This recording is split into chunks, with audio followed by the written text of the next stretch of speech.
السلام عليكم أصدقائي ومرحبا بكم معي مجددا على قناة مون فرونسي لتعلم اللغة الفرنسية وفيديو جديد من سلسلة تدرب على لا كونجوغيزون وما زلنا في زمن الحاضر le présent de l'indicatif. إذا سنصحح معا تمارين الحصة الماضية والتمرين الأول le premier exercice. Je conjugue au présent à la première personne du pluriel. Alors, la première phrase, إذا كانت الجملة الأولى هي avancer lentement, le verbe avancer. إذا عند تصريف le verbe avancer في الحاضر في الضمير nous سيصبح nous avançons. Nous avançons lentement. نحن نتقدم ببطء. Nous avançons lentement. إذن في هذه الحالة كما قلت لكم حسب القاعدة سنضيف la cd ستصبح ccd avançons avançons. كما رأينا في القاعدة فإن c la lettre c devant les voyelles a o u تعطينا الصوت ك ça donne le son ك. إذن لدينا هنا o. إذا بدون إضافة لا cd ستنطق avant con وهذا خطأ.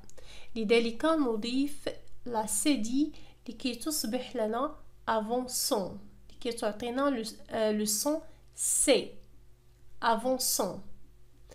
الجملة الثانية nous plongeons dans l'eau. إذا نحن نغطس في الماء. لدينا le verbe plonger عندما نصرفه في الحاضر في الضمير nous فإن النهاية تكون ONS. كذلك بدون إضافة E ستنطق plongeons لأنه كذلك نفس الشيء G بالنسبة للسي كذلك نفس الشيء G devant les voyelles A, O, U تعطينا le son G. إذا في هذه الحالة devant O سنقول plongeons وهذا خطأ. لذلك أضفنا E بين G و O أضفنا E لتنطق J لتعطينا الصوت J وننطقها plongeons plongeons.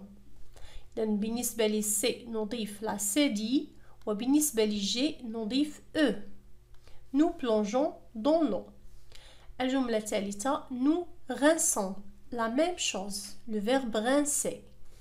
Au présent, à la première personne du pluriel, لدينا la terminaison هي ONS.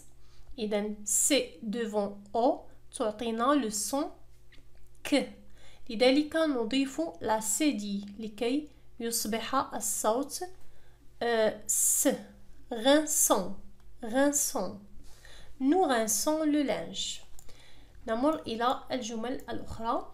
Nous expliquons tout. إذن هنا ليس لدينا أي تغيير. Nous expliquons tout. La terminaison c'est ONS. Nous nageons bien. نحن نسبح جيدا. Nous nageons bien. La même chose avec G. إذن أضفنا E إلى G لكي تعطينا الصوت J. nageons. الجملة الأخيرة nous divaguons toujours. Nous divaguons toujours. إذن هنا لدينا le verbe divaguer النهاية هي ONS. هنا لم يتغير شيء. إذن سنمر إلى تصحيح التمرين الثاني. التمرين الثاني كانت لدينا مجموعة من الأفعال قلت لكم بأن تختاروا من بينها الأفعال التي يتم تغييرها إحداث فيها تغيير بالنسبة للسي وبالنسبة لجي. إذن les verbes. Alors les verbes qui doivent prendre un CCD. من بين تلك الأفعال هذه هي الأفعال التي تأخذ la CCD عند تصريفها في الحاضر في الضمير nous. Alors nous avançons. Nous avançons. Le verbe avancer au présent à la première personne du pluriel. Nous avançons. إذا نكتبها ب CCD. Nous lançons. Le verbe lancer. Nous lançons.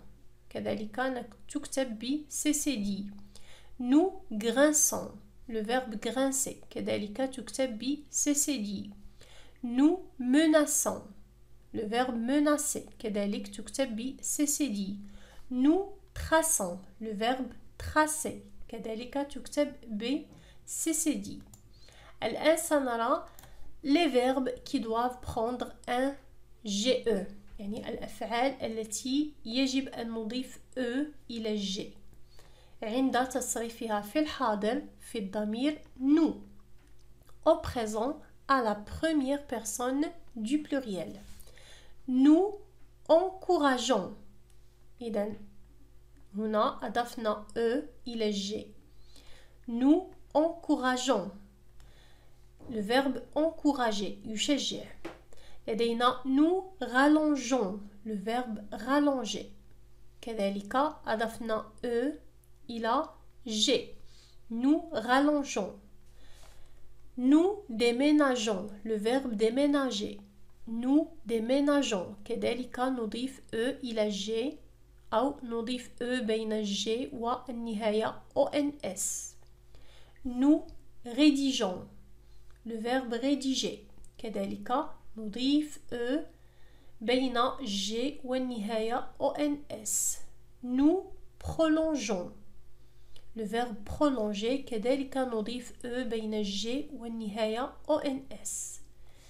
إذن سنمر الآن إلى تصحيح التمرين الثالث. Je remplace le sujet du verbe par nous.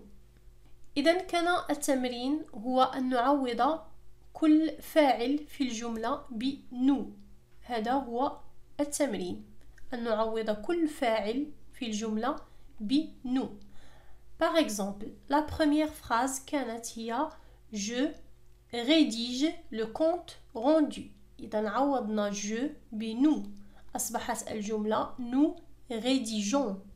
Nous rédigeons le compte rendu. إذا كذلك أضفنا E إلى G أو أضفنا E بين G والنهاية ONS، وذلك لتصحيح النطق لكي لا تنطق rédigons. الجملة الثانية كانت هي le champion devance tous les coureurs. إذا عوضنا le champion avec nous. أصبحت الجملة nous devançons. Nous devançons. كذلك devançons تكتب ب CCD. إذا عوضنا C ب CCD لكي تعطينا الصوت son. Devançons. الجملة الثالثة كانت هي il plonge. Il avec S. Il plonge dans l'eau. عوضنا il avec nous. أصبحت nous plongeons. Nous plongeons. كذلك نضيف E بين G و ONS والنهاية ONS.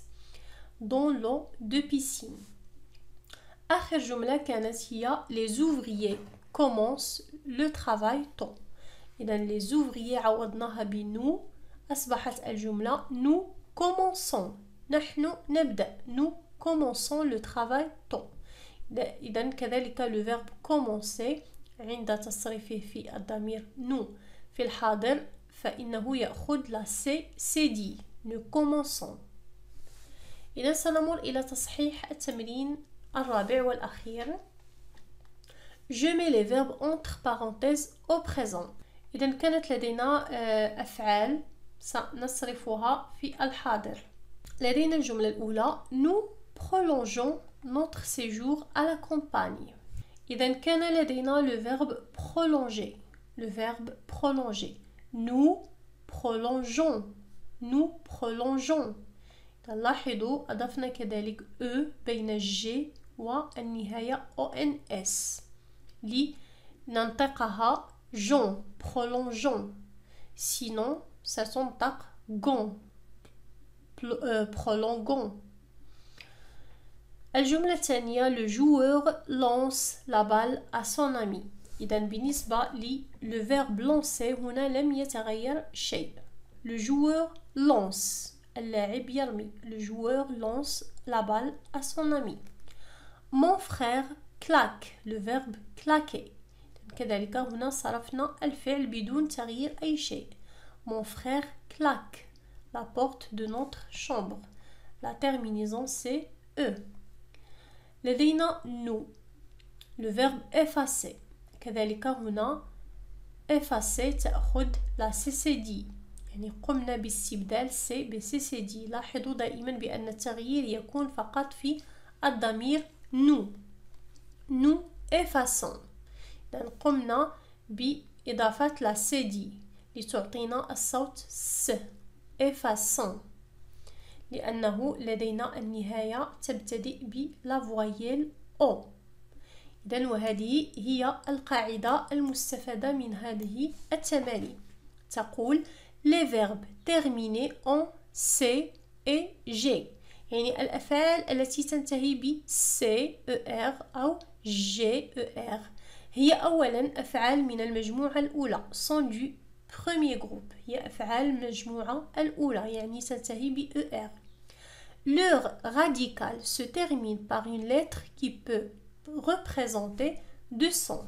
يعني هذه الأفعال التي تنتهي ب C أو G فإنه لديها حرف une lettre الذي يمكن أن يعطينا صوتين.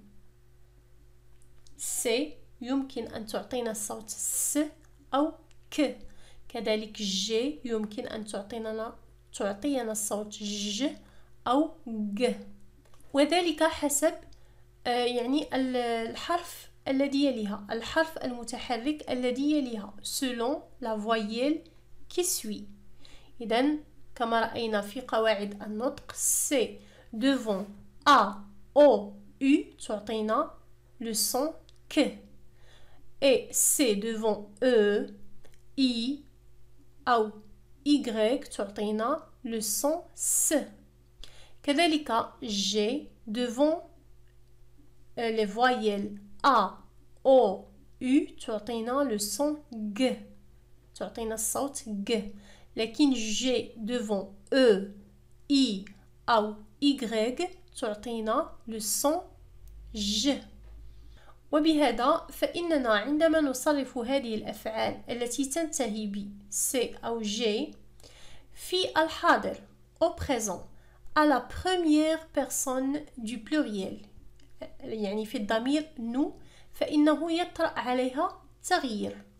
التغيير هو إضافة la CD إلى C أو إضافة E إلى G لكي يبقى الصوت كما هو lançons partageons.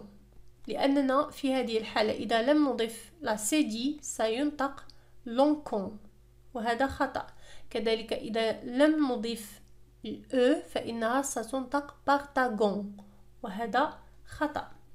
إذن هذه قاعدة من قواعد النطق في الفرنسية. أتمنى أنكم قد استفدتم من هذه القاعدة واستفدتم من هذه التمارين. لا تنسوا أن تضغطوا لايك إذا استفدتم من الفيديو وأن تشاركوه مع الأصدقاء. وحظ موفق للجميع.